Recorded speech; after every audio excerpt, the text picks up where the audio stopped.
اعوذ باللہ من الشیطان الرجیم بسم اللہ الرحمن الرحیم۔ Welcome back to my YouTube channel Asad Haroni. امید کرتا ہوں آپ سب خیریت سے ہوں گے۔ تو سب سے پہلے آپ میرا YouTube channel Asad Harooni subscribe کر دیں، بیل آئیکن کو دبا دیں تاکہ جب بھی میں کوئی ویڈیو اپلوڈ کروں تو سب سے پہلے آپ کے پاس پہنچ جائے۔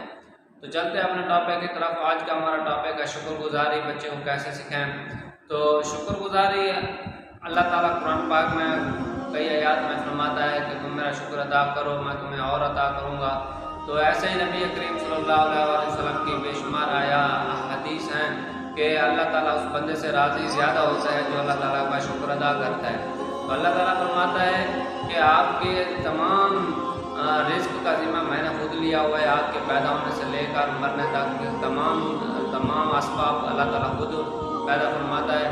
تو یہ جو ہم شکر ادا اللہ تعالیٰ کا کیسے کریں گے، جیسے ہی ہم بچے کو جو چیز سمجھائیں گے ویسے ہی وہ کرے گا۔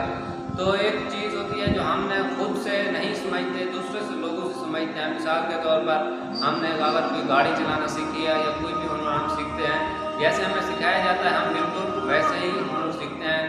ابھی ایک واقعہ ایک انٹرویو ہوا ہے افریقہ میں، تو ایک بیوی تھی، وہ مرغی کی دوسری کھال جو ہوتی ہے، جو یعنی کہ اوپر والے پر ہوتے ہیں، پروں کے علاوہ نیچے دوسری کھال ہوتی ہے جو اکثر اوقات مرغی والے چھری کے ساتھ اوپر سے اتار رہے ہوتے ہیں، تو دوسری کھال سمیت وہ پکا رہی ہوتی ہے۔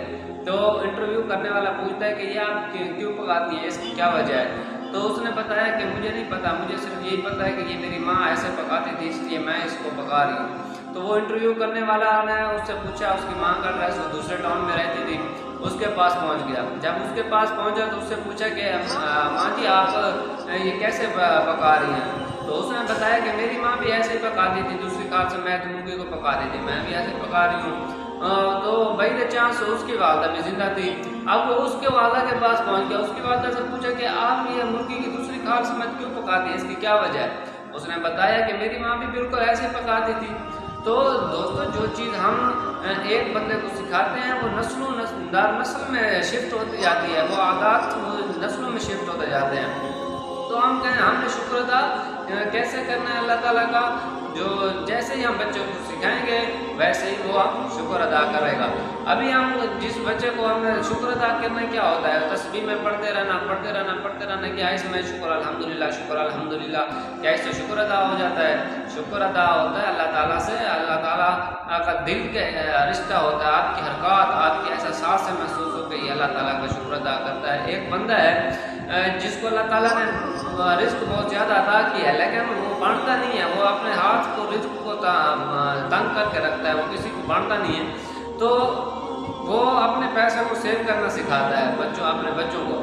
تو ایسا وقت ایک ایسا آتا ہے، ایسے واقعات بھی ہوتے ہیں کہ والدین بیمار ہوتے ہیں، بچے دوائی لینے نہیں جاتے، تو اس کی کیا وجہ ہوتی ہے؟ اس کی وجہ یہی ہوتی ہے کہ والدین نے ان کو پیسہ سے خرچ کرنا نہیں سکھایا ہوتا اور ان کو جمع کرنا سکھایا ہوتا ہے، اور آخر اوقات وہی بندہ جب مرتا ہے تو اس کی اولاد کو ایک کنارے پہ چھپتی پھرتی ہے کہ کہیں ہمیں اپنے باپ کا کفن نہ لینا پڑ جائے۔